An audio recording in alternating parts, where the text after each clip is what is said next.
Está começando o primeiro episódio do podcast Smart Supply, o podcast que descomplica a inteligência artificial para um planejamento de demanda mais eficiente.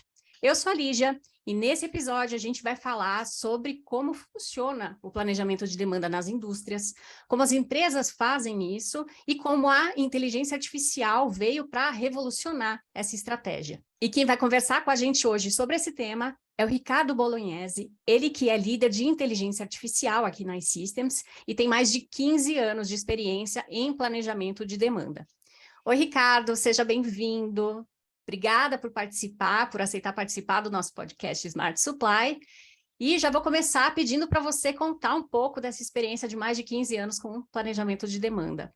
Olá, Lígia, obrigado. Obrigado pelo convite, obrigado, pessoal, aí, por poder falar desse tema que eu gosto tanto. Falando um pouquinho aqui da minha experiência, da minha trajetória, como a Lígia comentou, eu tenho mais de 15 anos atuando aí em planejamento, demand planning, supply planning, S&OP. Passei por algumas empresas de vários segmentos, então trabalhei em empresas de consultoria, trabalhei na Accenture, trabalhei na Oracle em consultoria, trabalhei em varejo, então uma base grande minha de planejamento de demanda está no GPA. Então, eu trabalhei com vários segmentos de produto, vários padrões de vendas distintos, foi onde eu me apaixonei pelo tema. Trabalhei na Estée Lauder, trabalhei na Centauro e mais recentemente na Natura, sempre cuidando de planejamento de demanda, distribuição de produtos, supply chain, ou planejamento comercial também. Então, tenho bastante experiência nesse assunto. Mais recentemente na minha carreira, eu decidi me aprofundar em inteligência artificial, a aplicação aí de técnicas de inteligência artificial para resolver problemas de negócio, obviamente aí pegando um foco em previsão de demanda, porque eu acredito muito nessas soluções. Muito bom. Então, com toda essa bagagem, tem tanta pergunta a se fazer para você, mas acho que eu vou me concentrar, em primeiro lugar, na mais importante. Por que fazer previsão de demanda? Começando do começo de tudo, né? Por que fazer previsão de demanda? É uma pergunta simples, mas que a resposta ela depende muito do uso, né? A gente, como a previsão de demanda em si, que nada mais é do que a projeção de algo para o futuro, né? Ou a antecipação de algum evento do futuro, para que a gente consiga tomar decisões a priori, né? Esse é o grande conceito. A gente pode usar a previsão de demanda para vários fins, né? A gente pode usar a previsão de demanda em supply chain para fazer movimentações de material, então distribuição de produtos, compra de insumos, distribuição de produtos, produção em si mesmo, alocação de recursos. Então, tem bastante uso em supply chain, tem bastante uso na área comercial, quando a gente faz meta de venda, né, dos vendedores, das regiões comerciais, eu também preciso ter uma previsão de quanto eu vou vender para poder estruturar essa meta. Tem a parte de planejamento financeiro, por exemplo, quando a gente faz orçamento das empresas, plano de 5 anos, ou orçamento, ou revisão das metas de resultado, também usa-se previsão de demanda. E o marketing também usa muito, né, para a gente entender e mensurar aí resultados de campanha, elasticidade de preço, tudo isso usa previsão de demanda. E quais são os principais desafios, dentre tantas frentes aplicáveis, né? Muito bom. E assim, de forma irônica, tem muitos desafios e, infelizmente, muitas empresas, elas sofrem com esses desafios há muitos anos, né? E quais são esses desafios? Eu tenho alguns aqui que eu trago. O primeiro ponto é como o mercado está, né? Como esse ambiente hoje está estruturado. A gente fala muito de um meio bunny, que é um meio frágil, é a sigla, né, para a tradução de um meio frágil, ansioso, não linear e incompreensível, que é o antigo VUCA, né, que a gente falava. O que isso quer dizer? Quer dizer que hoje em dia está tudo muito incerto. Você tem decisões de compra sendo tomadas sem qualquer clareza, né? Antigamente era mais previsível as decisões de compras, a fidelidade às marcas era muito maior, hoje em dia não, você tem transições sendo feitas a todo momento, as pessoas interagindo mais, um mercado extremamente volátil, não linear, que quer dizer que não é causa e efeito, às vezes você pode ter uma causa e 3 efeitos diferentes, e isso não é linear. Então, um cenário extremamente complexo, principalmente pós-pandemia, né?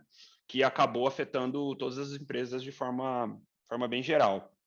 Então, a gente tem um cenário complexo, um alto volume de informação e de decisões tendo que ser tomadas. Então, eu vejo a área de negócio sendo inundada por um volume de informação num cenário caótico e tendo um número de decisões a serem tomadas muito maior do que antigamente, né? Então, é um cenário muito complexo. E o que as empresas têm em geral? Nesse cenário complexo, a única coisa que eles têm na mão são abordagens tradicionais, muitas das empresas. Então, é meio que você esperar resultados diferentes fazendo a mesma coisa, o que não é factível, né? Então, você tem, vou dar um exemplo aqui, né? A empresa que sempre usou a planilha Excel. A grande planilha Excel que ajuda muitas empresas. Mas eu comento muito, né? Tem um termo que eu aprendi na minha experiência, na minha carreira, que o Excel é igual um silver tape. Você ajuda ele remenda, ele te ajuda no dia a dia, mas você não constrói uma casa com silver tape, né? Então, você não estrutura um processo como um todo robusto com o Excel. Ele pode te ajudar em alguma análise pontual, mas estruturar um processo, ele é limitado. Isso é o Excel, mas a gente pode ter outras ferramentas aqui que entram na jogada. Então, você tem um cenário muito complexo, empresas com poucos recursos ou com recursos e processos que são tradicionais. Basicamente é isso. Esses são os desafios que eu identifico. E a gente pode dizer que a maioria das empresas hoje usa o silver tape ou não? Com certeza, muito mais do que a gente imagina. Eu tive o prazer de poder falar com várias, principalmente por ter passado por várias e por poder atender várias agora, né, nessa minha experiência na iSystems. E a gente vê a mesma dor, sabe? Eu me vejo muito na cadeira do cliente, muitas vezes, porque eu vejo essa angústia e muitas vezes a frustração de que eu gostaria de estar vendo coisas novas, pensando em coisas novas, resolvendo problemas diferentes, e eu estou sempre falando dos mesmos problemas.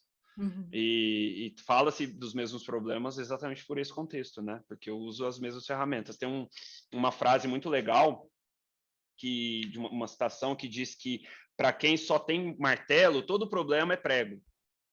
Né? Então, as empresas tendem a tratar todo o problema como prego porque só tem um martelo. E o que a gente está trazendo aqui é disruptivo, é falar, não, vamos então trazer outras ferramentas, né? Vamos olhar para outras questões para a gente poder atender problemas distintos com soluções distintas, né? Então, assim como você foi evoluindo a previsão de demanda com a sua carreira, a gente tem esse novo momento aí da inteligência artificial, né? Desse tema tão relevante em tantas frentes que chega para revolucionar a previsão de demanda.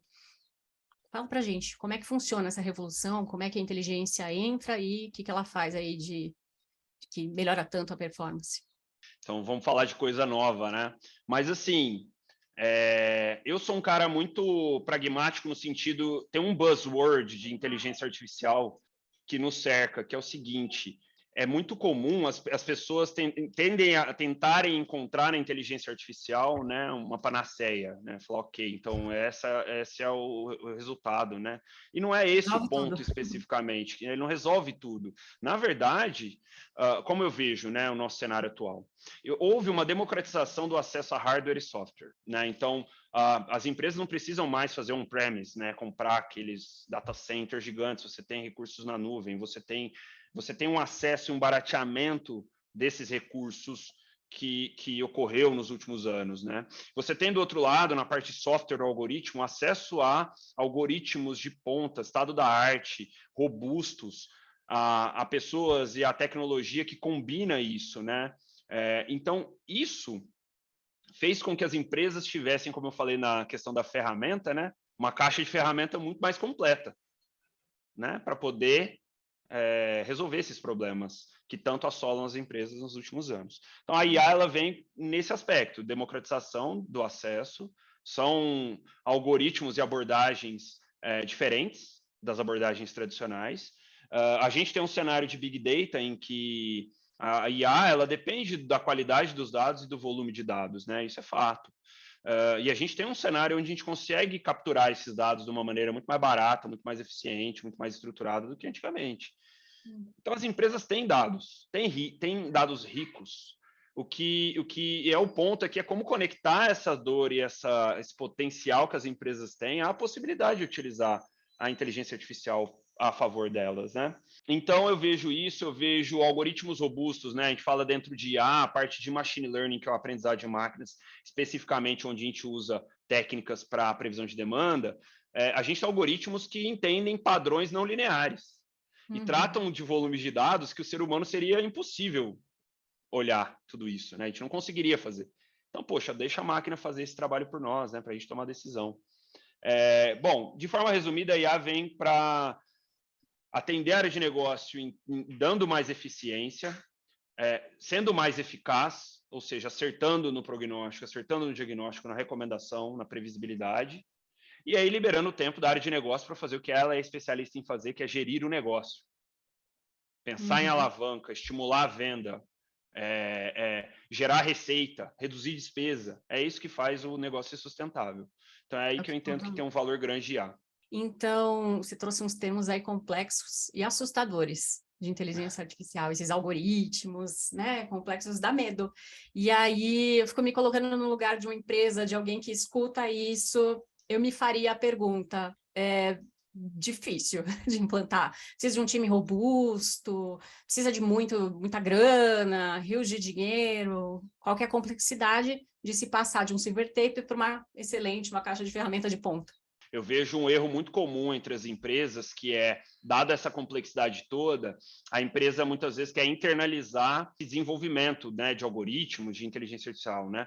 E aí acaba esbarrando em alguns problemas. O primeiro problema é a escassez de mão de obra, né? A gente tem cientistas de dados, engenheiros de machine learning, tem toda uma especialidade aqui por trás para se colocar uma tecnologia dessa de pé, e que não é o core da empresa, muitas vezes. E o que acontece, né? Cria-se dentro da empresa projetos caros, demorados, e que nascem mortos, né? Ou nascem defasados já, né? Porque são demorados. Essas tecnologias, elas mudam a todo mês, né? Todo mês tem lançado alguma coisa nova.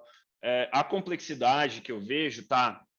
E a empresa querer assumir essa responsabilidade internamente, não em acessar esse conhecimento. Porque o ponto principal aqui é o negócio focar no negócio, em como conectar o negócio com uma ferramenta que consiga tornar esse ciclo um ciclo virtuoso. Vou dar um exemplo. Eu conheço de campanha. Eu não conheço de algoritmo de previsão, eu sendo do negócio. Então, deixa eu enriquecer a minha base de dados com as campanhas que eu fiz, deixa eu dar esses inputs, deixa eu dar esses insumos para os algoritmos para que eles me deem melhores recomendações. E aí eu tome melhores decisões. Então, eu estou participando do processo. Eu não estou necessariamente desenvolvendo, porque esse não é o meu core. Né? Então, embora assuste um pouco, porque, olha, porque como que eu vou chegar até lá? Existem parceiros exatamente para permitir que as empresas consigam fazer essa transição de uma maneira mais suave. Consigam trazer IA para o contexto, sem necessariamente investir numa estrutura pesada, cara, complexa, muitas vezes, de IA. Então, esse é um caminho que eu vejo válido, assim. Ainda me colocando no papel dessa empresa que se enxergou nessa sua fala de utilizar Excel para fazer de um jeito tímido, vamos dizer assim, planejamento de demanda. Entendi que a inteligência artificial vai me levar para um próximo nível, entendi que não é tão complexo, porque eu não preciso internalizar isso, porque eu tenho uma parceria que vai construir isso junto comigo. Para eu sair daqui, desse ponto e para esse, qual que é o caminho, passo a passo? O que eu preciso ter? Então, vamos lá, de uma forma, vou simplificar, mas de uma forma estruturada, tá? Os principais pontos, né? As empresas que queiram fazer uma transformação digital nesse sentido, precisam investir em estrutura de dado, né? Aquisição e estrutura de dado. O dado ele é fundamental, dado com qualidade, estruturado, ele é fundamental para onde a gente está indo. Não adianta falar que não, porque é a matéria-prima disso. O que é investir em estrutura de dado? As empresas vendem, as empresas já têm bancos de dados ERPs. É guardar essa informação de uma maneira estruturada para que quando uma ferramenta, né, um projeto desse venha, consiga pegar essa informação com qualidade. E aí evita-se o investimento lá na frente mais caro. Então, quanto antes as empresas conseguirem investir em estrutura de dados, armazenamento, melhor. Creio aqui, assim, um segundo ponto, não quer dizer que as empresas não tenham que investir na formação dos seus colaboradores, muito pelo contrário. Um processo desse, em que você tem ferramentas preditivas, né, ferramentas que façam essas análises massivas, você precisa de internalizar skills de análise de dados.